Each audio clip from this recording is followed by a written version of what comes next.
Olá a todos! Então, hoje vamos discutir o tema da nossa última aula, que é governança pública nos governos progressistas, de Lula e Dilma.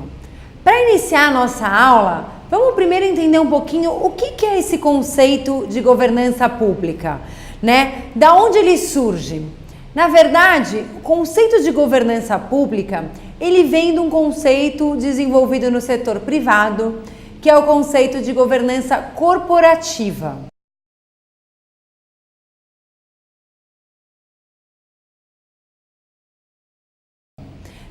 A ideia de governança corporativa emerge quando há uma separação entre a propriedade, o dono da propriedade, e aquele que vai desempenhar a gestão. Quando as empresas se tornam muito grandes e a gente vai ter os acionistas e os gestores atuando de forma separada. Quando acontece isso, o que se percebe é que acaba ocorrendo um que a gente chama conflito de agência. Tem uma teoria que se chama a teoria do agente principal, que vai mostrar que muitas vezes os interesses do principal, que é aquele que é o proprietário, ou no caso do Estado, aquele que é o formulador da política pública, acabam, de certa forma, sendo divergentes, dos interesses do agente, que é aquele que vai executar a política pública, ou aquele que vai administrar a empresa. Então, para tentar mitigar este conflito de agência, vai emergir na literatura esse conceito, essa ideia de ser necessário criar uma estrutura de governança pública. Para se criar essa estrutura de governança pública, a gente precisa entender que, primeiro, a gente passou por um processo de privatização, de publicização na provisão de diversos serviços públicos. Isso vai fazer com que outros agentes, ou seja, outros atores da sociedade, sejam aqueles que vão executar estes serviços públicos. E muitas vezes, quando é passado para o setor privado, acabam adotando a lógica de mercado.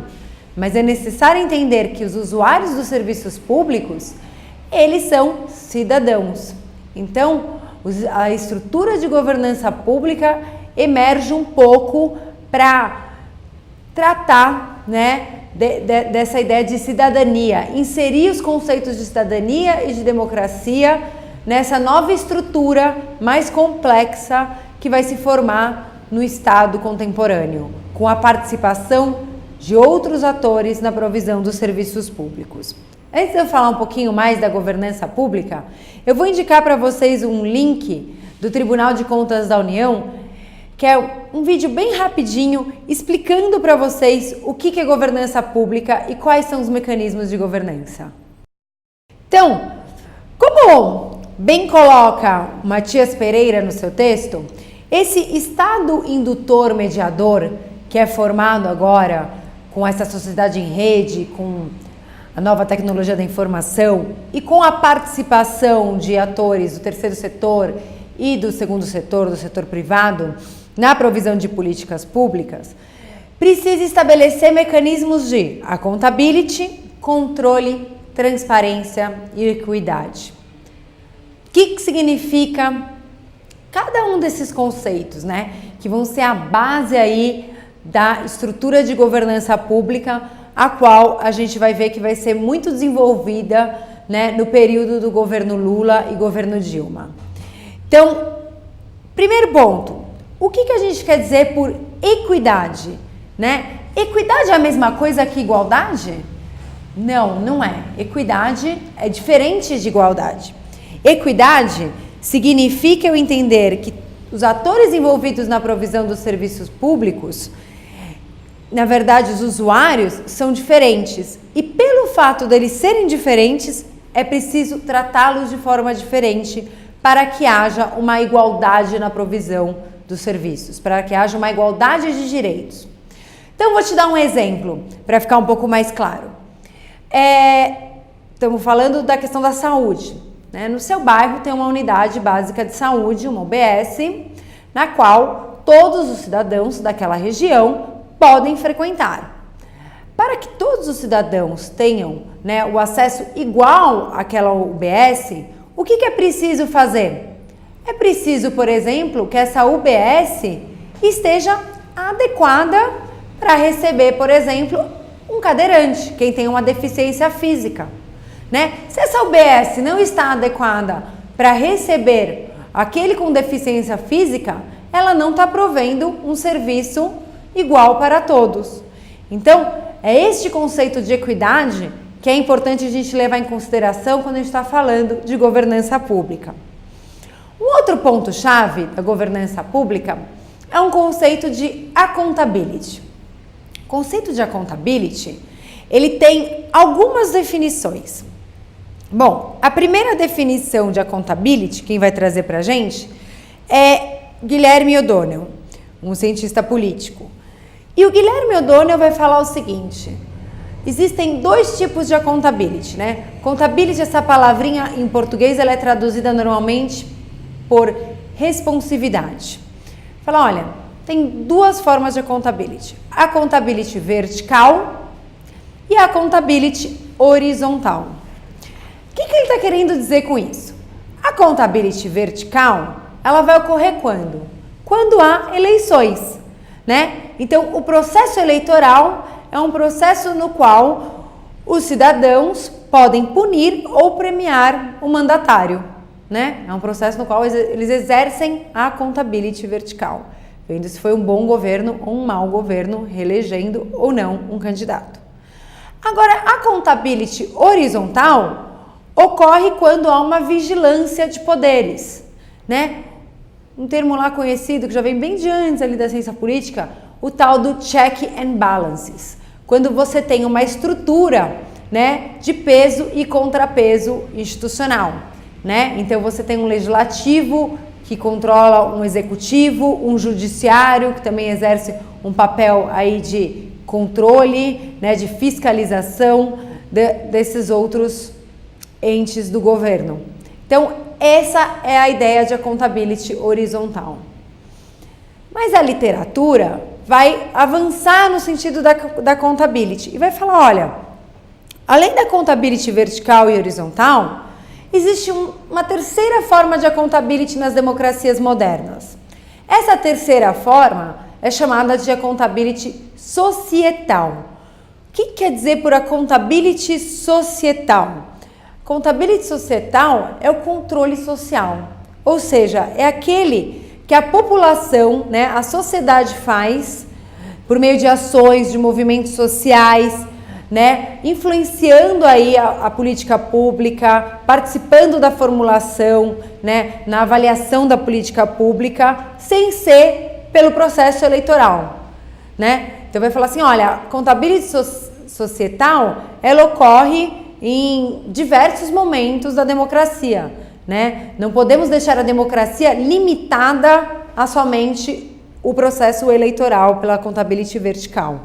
Então, esse é a definição, digamos assim, um pouco mais moderna que a gente tem da accountability. Falamos aí de 3 formas de accountability e é importante perceber que quando a gente fala desse conceito de accountability, a gente está falando, querendo ou não, né, muitas vezes numa forma de controle, né? O controle também faz parte da estrutura de governança corporativa. Inclusive é um conceito que está dentro da ideia de accountability. Então, o controle é a capacidade de um ator fazer com que o outro faça aquilo que ele quer, seja por premiação ou seja por punição. Esse conceito que está dentro da accountability, ele foi, de certa forma, incluído na Constituição de 1988. É a partir da Constituição de 1988 que vai estar previsto mecanismos de controle institucional, né? Antes disso, não sei se vocês lembram que na aula passada a gente falou um pouquinho sobre a administração pública federal brasileira e como é que ela estava organizada, e um dos pontos é que no período da ditadura não existia nenhum sistema de controle, né, dos gastos públicos. muito menos transparência dos gastos públicos, que é um outro componente aí que permeia a ideia de accountability. Então, com a Constituição de 1988, se coloca que é necessário se estabelecer mecanismos de controle interno e mecanismos de controle externo. Como mecanismos de controle externos, nós vamos ter o Tribunal de Contas da União, o Ministério Público, e como mecanismo de controle interno, nós vamos ter um exemplo que foi muito desenvolvido durante a gestão do governo Lula e Dilma, que é a Controladoria Geral da União, a CGU. Então, esse mecanismo de controle interno, qual a diferença, né? Acho que é importante destacar isso. Qual a diferença do controle interno do controle externo? Então, vamos primeiro para essa definição. O controle interno é quando eu tenho órgãos do próprio executivo, né, fiscalizando, né, controlando, auditando os gastos do governo. O controle externo é quando eu tenho órgãos ligados ao Poder Judiciário, ao Poder Legislativo, fiscalizando, né, vendo aí um pouco o gasto do Executivo. Então, ele é externo ao Executivo. Como é que funcionava o sistema de controle antes? Primeiro que antes da Constituição não existia. Mas antes da CGU, é importante colocar que você não tinha um sistema, uma instituição com autonomia e capacidade de realizar esse controle interno de uma forma adequada. Para vocês terem ideia, antes disso, até 1994, o que existia eram secretarias de controle interno em cada um dos ministérios. O que acontecia? Acontecia que essas secretarias acabavam virando um esquema aí de troca de favores, né? Como é que eu vou auditar o cara que senta do meu lado? Fica complicado eu estar auditando quem está sentado do meu lado, quem me deu o trabalho, né? Então fazer a parte desse sistema um pouco mais patrimonialista.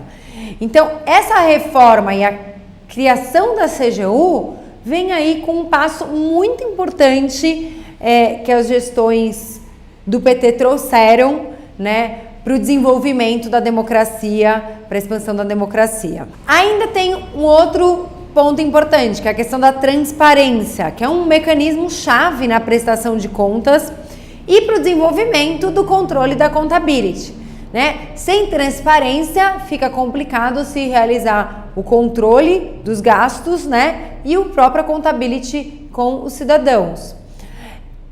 Também percebemos aí diversos avanços nas últimas 2 décadas, né? O principal avanço é o Portal da Transparência. O Portal da Transparência, que vai ser criado dentro aí da CGU em 2004, disponibiliza todos os dados do governo, todos os gastos do governo federal. Logicamente, esse avanço que a gente vê está muito ligado à esfera federal, né? Na esfera subnacional, a gente tem aí uma diferença muito grande no nível de transparência de cada um dos estados.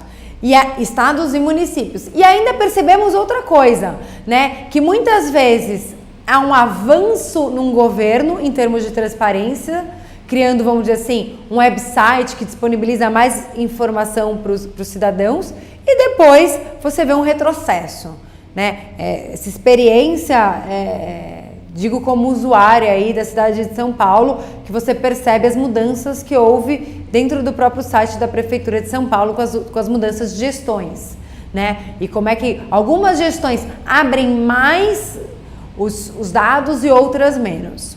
Logicamente, isso acabou agora podendo ser revertido com a Lei de Acesso à Informação.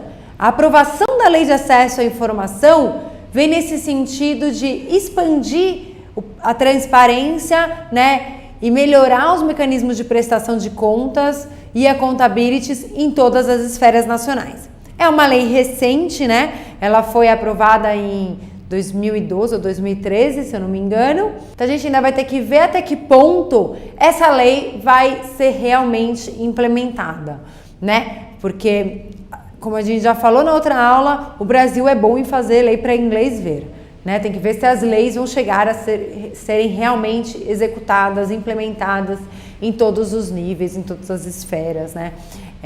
E é importante nesse sentido que haja um conhecimento da população sobre essa lei, lógico, para cobrar, para também fazer o seu papel aí um pouco de controle social, né? De demandar a aplicação dessa lei e que os órgãos públicos cumpram com essa lei. Agora que a gente já entendeu um pouco esses conceitos, né? Vamos falar um pouco como é que as gestões petistas avançaram nesses conceitos. A gente já citou um pouco aqui brevemente alguns avanços, principalmente no caso da CGU, mas o que ocorreu aí da reforma gerencial que a gente vai ver ali do plano diretor proposto pelo Bresser e com o início aí do governo Lula? O que acontece, né? É importante colocar que no período da reforma gerencial e das propostas de privatização, publicização, o PT, enquanto partido de oposição, fez muitas críticas, né? Colocou como uma reforma meramente neoliberal, a mando do FMI, do Fundo Monetário Internacional, do Banco Mundial. Então, tinha uma posição de crítica e a gestão petista, quando entra no governo federal, muda isso completamente? É importante colocar que não houve uma mudança. Houve, na realidade, uma mudança de foco, né? Começou a se trabalhar de outra forma com o Estado, se expandindo a ação do Estado, vendo a importância da ação do Estado, porém, também realizando concessões para o setor privado, né? Não privatizações, mas muitas concessões, trabalhando sim em conjunto com organizações sociais, com ONGs, com OCIPs.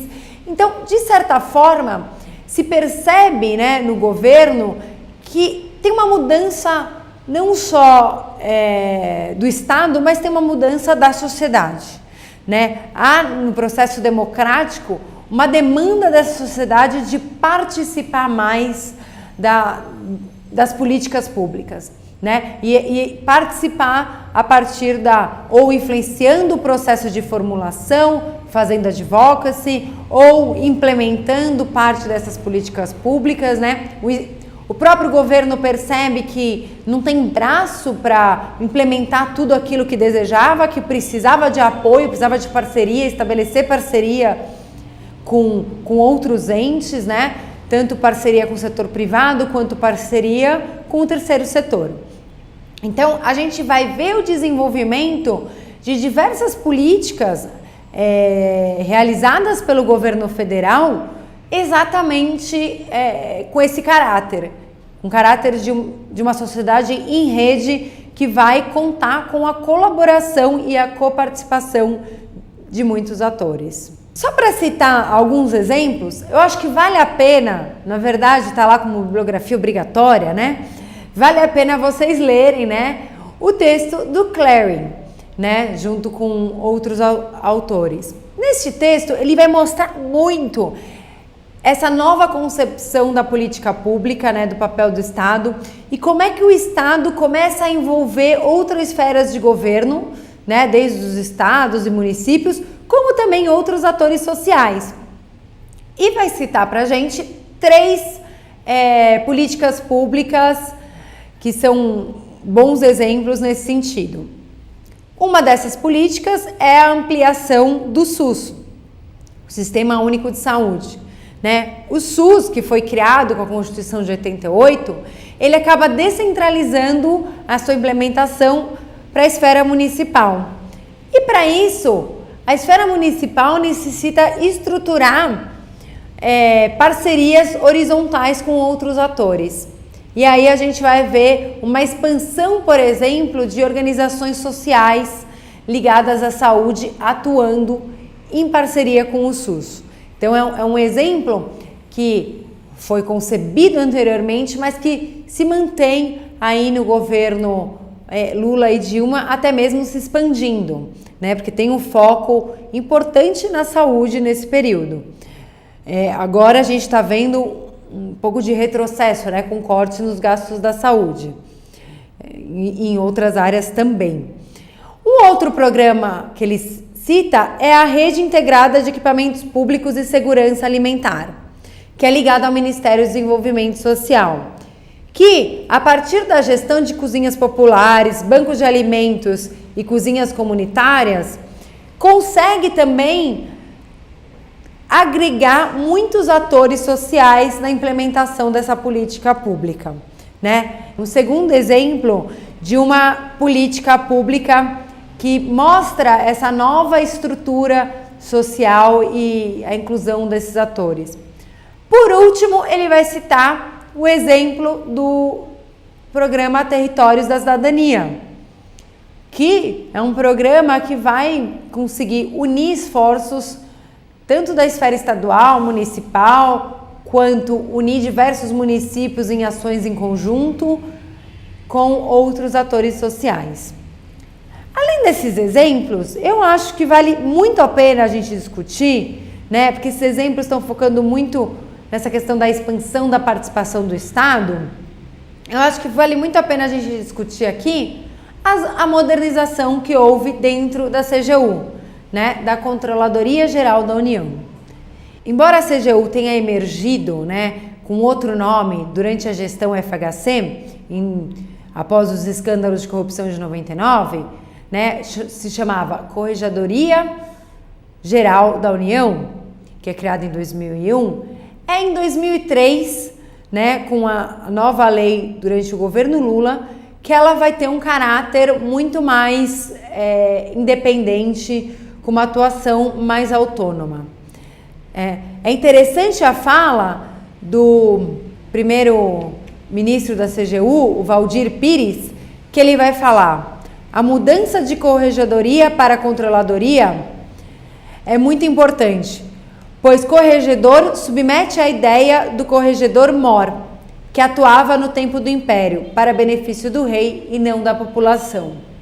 Então, ele vai falar, não é só importante a lei e a autonomia que a lei vai propor, mas também a própria mudança do nome, né? É a primeira vez que se tem a ideia de que é necessário ter um controle interno, não para beneficiar o governo, mas sim para beneficiar a população, né? Para mostrar, prestar as contas à população, aos cidadãos. E aí a CGU vai estabelecer como seu objetivo principal fiscalizar o dinheiro público e fortalecer a transparência. Para isso, tem 3 programas-chave que a CGU vai realizar. O primeiro deles é o programa Fiscalização por Sorteios. Esse programa Fiscalização por Sorteios, ele vai ser muito diferente do que a corregedoria antes fazia. Porque os municípios, todos os municípios vão participar, e aqueles que vão ser fiscalizados não vão ser fiscalizados através de indicadores estatísticos ou dados socioeconômicos, né? O que já fazia com que os municípios estivessem preparados para receber a fiscalização. Não, eles vão ser fiscalizados se forem sorteados. Então, o critério de sorteio faz com que tenha-se maior controle do orçamento público na esfera municipal. E é interessante perceber que, logicamente, essa expectativa da fiscalização coíbe a corrupção, mas, ao mesmo tempo, gera um grande desconforto nas lideranças locais na esfera municipal, né? Então, a gente vai ter esse primeiro programa que é muito interessante, muito importante. Um outro ganho desse programa, que o texto da Loureiro aponta muito bem, né, da Maria Rita Loureiro, é o quê? Que ele vai também realizar publicação dos relatórios de fiscalização. Então, Após o município ser fiscalizado, vai ser publicado um relatório da CGU que fica disponível no site da CGU e, de certa forma, essa auditoria pode até mesmo influenciar um processo de reeleição de um prefeito local. Então, é interessante que as prefeituras têm que começar a prestar mais atenção no gasto público. O que se percebe nesse programa é que, primeiro, corrupção há. Porém, mais do que a corrupção, se percebe que há um problema em relação aos gastos públicos na esfera municipal que está muito ligado à falta de capacidade.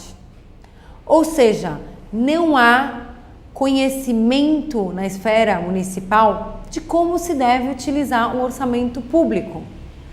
E aí, esse programa vai levar à criação de um outro programa, que é o programa Olho Vivo no Dinheiro Público. Esse programa Olho Vivo no Dinheiro Público busca fornecer treinamento ao nível municipal. Vamos lembrar que o Brasil tem mais de 150 mil municípios, muitos deles em localidades com difícil acesso à educação, muito pequenos. Então, essa iniciativa ela é muito relevante no sentido de capacitar.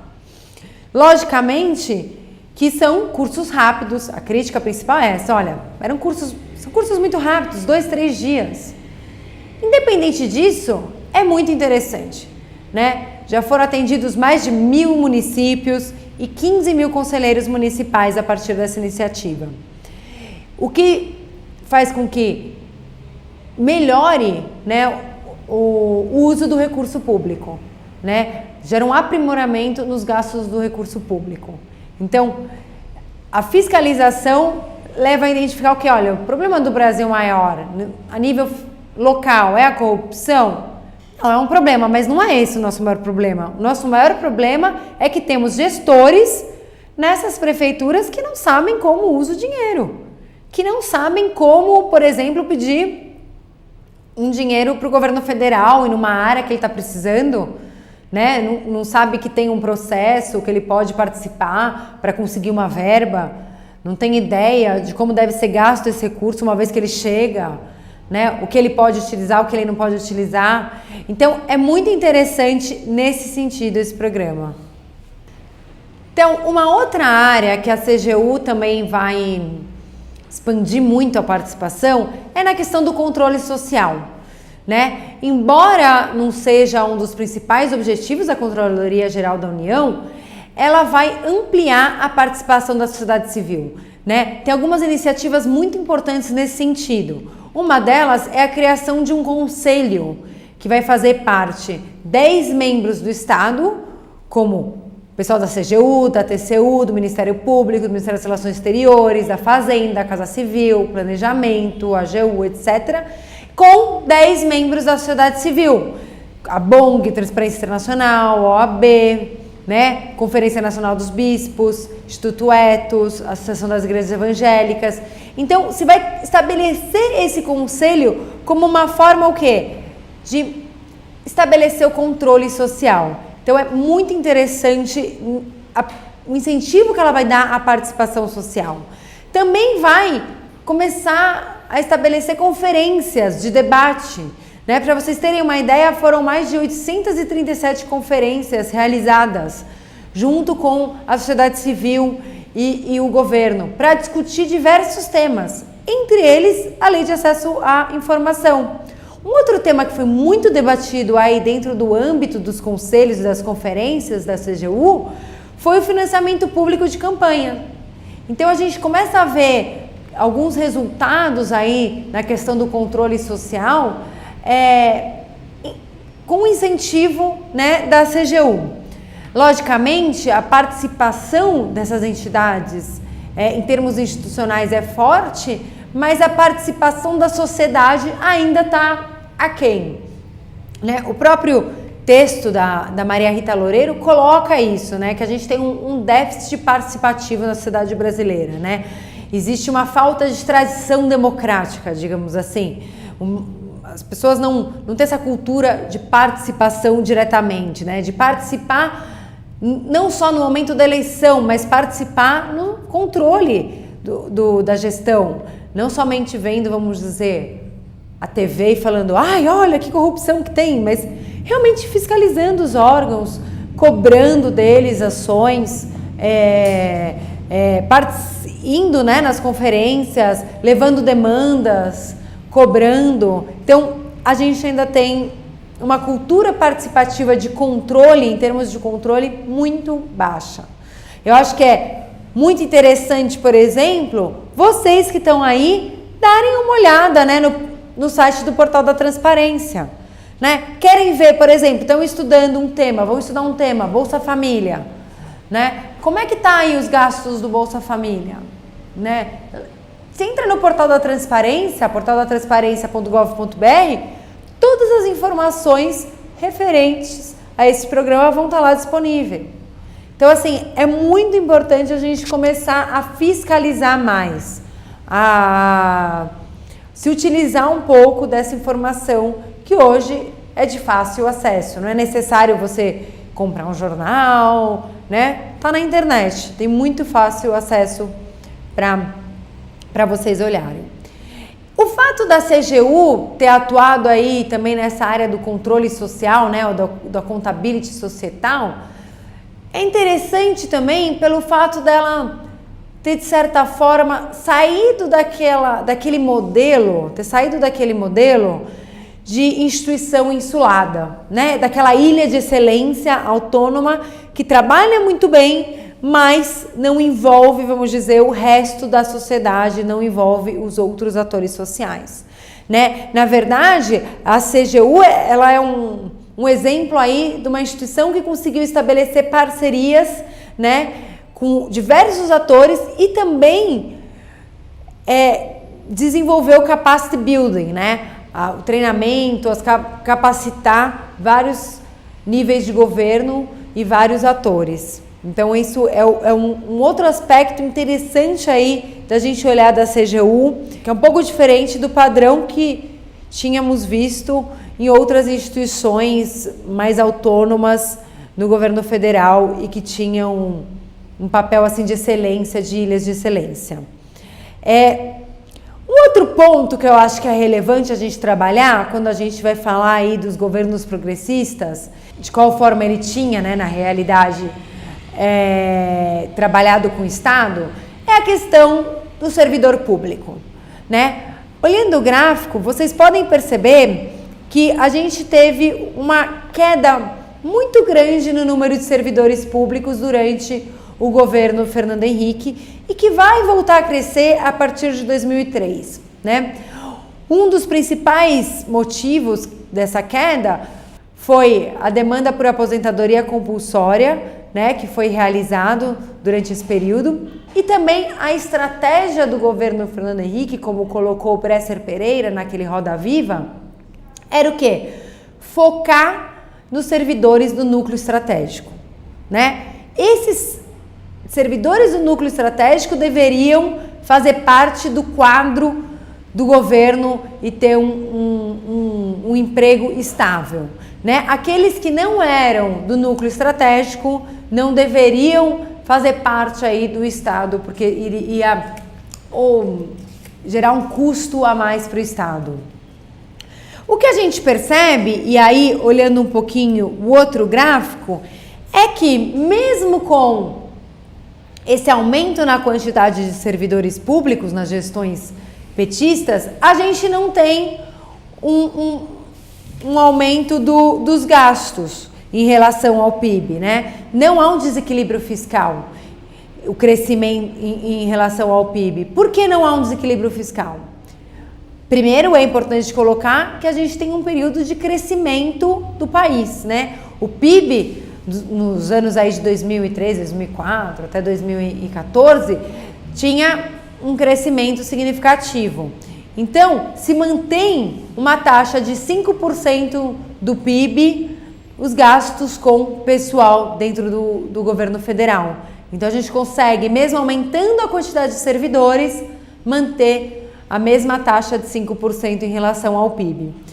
Um outro ponto importante é o quê? Que a gente vai ter um aumento no número de servidores públicos, mas um aumento que não é mais ligado ao núcleo estratégico, mas é ligado sim a outras carreiras, né? A carreiras, por exemplo, de analista de políticas públicas, analistas na área social, né? Analista na área de infraestrutura, né? Com o objetivo do quê? De expandir o Estado para essas áreas de atuação.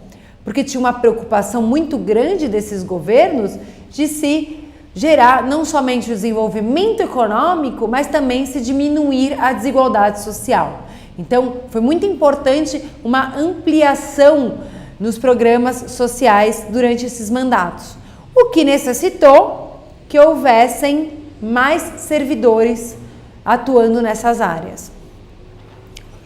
Outra coisa interessante que o texto do Pedro Cavalcante e do Paulo Carvalho vão mostrar, diferentemente do que se tem dito, né, que ainda existe um grande patrimonialismo na administração direta brasileira, se percebe que na realidade o sistema patrimonial ele ainda permeia muito a esfera subnacional, mas no âmbito federal, até mesmo em termos de cargos comissionados, eles representam somente 25% são ocupados por aqueles que a gente chama de outsiders, ou seja, aqueles que não fazem parte da carreira pública.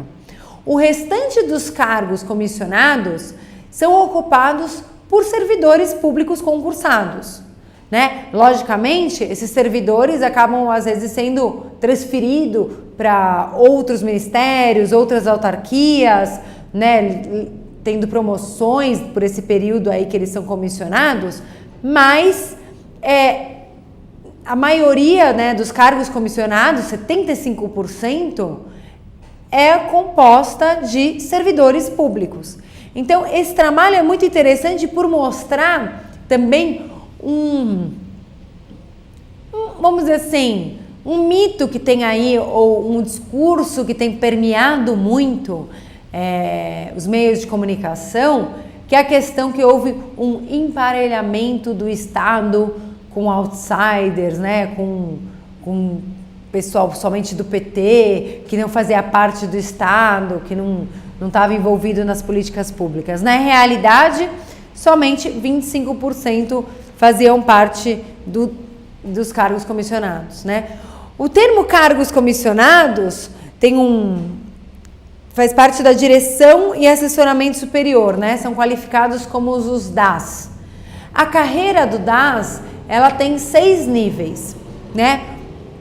Sendo que o último nível das 6 é aquele ocupado por aqueles mais estratégicos, né? Por gestores mais estratégicos, que são os diretores de autarquias, de fundações, né? Então, esse nível mais estratégico, a gente vai perceber que há sim um maior número de outsiders, né? Mas nos outros níveis, o que a gente vê é sendo ocupado, né, por servidores públicos de outras áreas que acabam sendo transferidos para exercer alguma atividade ou alguma função pelo período do governo.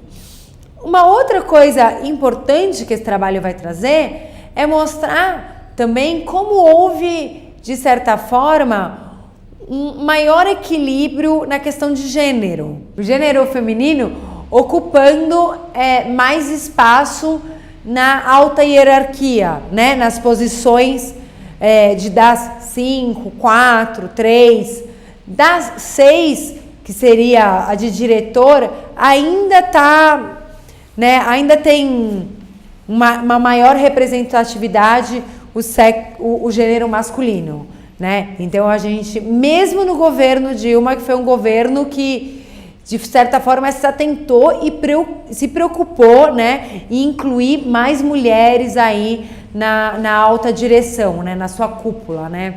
A gente tinha um maior número de ministras, mulheres, né, de diretoras, mas mesmo nesse governo a gente ainda percebe um desequilíbrio na questão de gênero, né?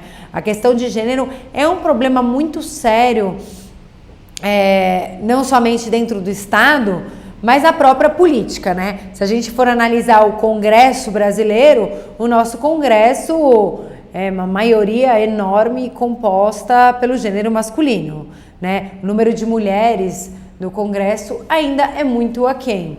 Vai ser muito interessante estudar daqui a alguns anos a composição do Congresso que teve agora nessas novas eleições do México. Não sei se vocês acompanharam, né? Que ganhou agora o Obreiro. E ele vai ter um congresso aí que vai ser quase 50-50, né? 50% homem e 50% mulher. Estamos ainda muito atrás disso, infelizmente, mas talvez estabelecer um sistema aí de cotas, né? Olhar um pouco, por exemplo, o mexicano, seja um caminho interessante para se ter uma paridade melhor em relação à questão de gênero. Mas, mesmo assim, vemos avanços nos últimos anos. Então, só para citar um exemplo, né, na questão de gênero, as posições das 6, das 5, das 4, elas ficavam em torno mais ou menos de 20% no começo dos anos 2000, né? No final, em 2014, elas se aproximam a 30%. Então, a gente tem um crescimento aí importante. Se a gente for olhar as posições de das 1, 2 e 3, que são aquelas que requer uma menor qualificação e, portanto, tem um menor salário, a gente tem aí já uma paridade entre homens e mulheres, né? Embora homens ainda sejam majoritários, chegando a 55%, 54%, né? E mulheres fiquem 45%, 40%. Mas a gente já vê uma maior participação feminina nessas posições. Então, o que a gente pode perceber é o quê? Durante os governos, né, progressistas de Lula e Dilma, o que vai acontecer aí dentro do Estado, né? Quais são os ganhos que a gente vai ver? Então, a gente vai ver que tem um ganho em termos de profissionalização e capacitação, né? Também teve uma expansão muito grande nas escolas de formação de administração pública, de treinamento. Isso foi muito importante. A CGU desempenhou um papel muito importante na esfera municipal, né? Com o programa de capacitação dos servidores públicos, dos gestores públicos na esfera municipal. Então, em termos de profissionalização, foi muito interessante. Tivemos aí a manutenção de alguns mecanismos de salariais variáveis, mantendo bônus, né, uma política de bônus. Também em 2008 foi estabelecida a Lei 11.784, né, que vai estabelecer a avaliação de desempenho 360 graus, tanto na esfera individual como institucional. Essa lei é muito importante na questão do desempenho do servidor público, né? Porque a gente sabe que nem sempre o melhor é o que tem melhor desempenho. Ou seja, nem sempre aquele concursado que vai melhor na prova, que vai passar na prova em primeiro lugar, é aquele que vai desempenhar melhor a função pública. Por isso é importante a gente ter mecanismos de avaliação e desempenho que, né, forneçam aí bônus e às vezes até uma parte do salário de forma variável para manter um bom desempenho do funcionário público, né? Porque às vezes o indivíduo pode muito bem numa prova, entrar em primeiro lugar, mas aí ele fala, pô, beleza, entrei aqui, agora não preciso fazer mais nada, tenho estabilidade, sou funcionário público.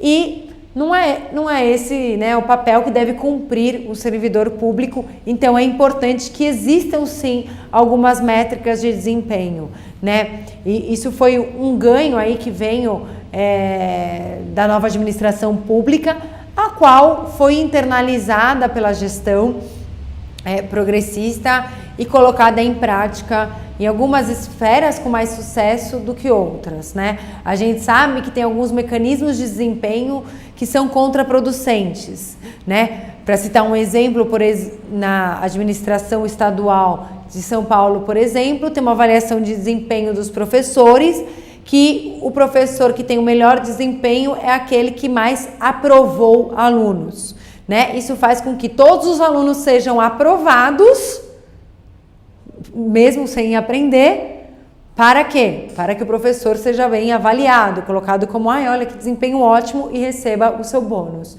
Então, tem que tomar muito cuidado com esses mecanismos de desempenho, né? Tem sempre uma reavaliação deles para ver se eles estão realmente atingindo o objetivo, que é medir a performance tanto do indivíduo quanto da instituição, né? Sem estar gerando aí um sistema de avaliação equivocado que vai estar gerando uma métrica que não está de acordo com a realidade, né? Então é só um exemplo aí para vocês pensarem um pouco e verem que é necessário, mas tem que tomar um pouco de cuidado com esses mecanismos de desempenho. Então, além desses avanços que a gente vê em termos de profissionalização e de capacitação, né, neste período, a gente também vê avanços em relação ao desenvolvimento de parcerias, né, com a lei das PPPs, de parcerias públicos-privadas, com a aproximação que vai ter com a sociedade civil, a inclusão desses atores, principalmente na parte do controle social. Então, a expansão, sim, lógico, das políticas públicas na toda a esfera social de combate à pobreza. Então, é um período, eu acho que quando a gente vai falar, que vai criar uma estrutura de governança pública mais sólida, né? A gente vai ter um aumento da transparência, uma melhoria nos mecanismos de controle e, logicamente, uma melhor accountability durante esse processo. Agora, como é que isso está hoje? Como é que isso vai ficar? Precisamos aí acompanhar e cobrar também. Acho que é isso. Deixo vocês agora com uma atividade. Foi um prazer estar com vocês aí durante essas aulas e espero que se preparem para a prova. Até mais. Obrigada.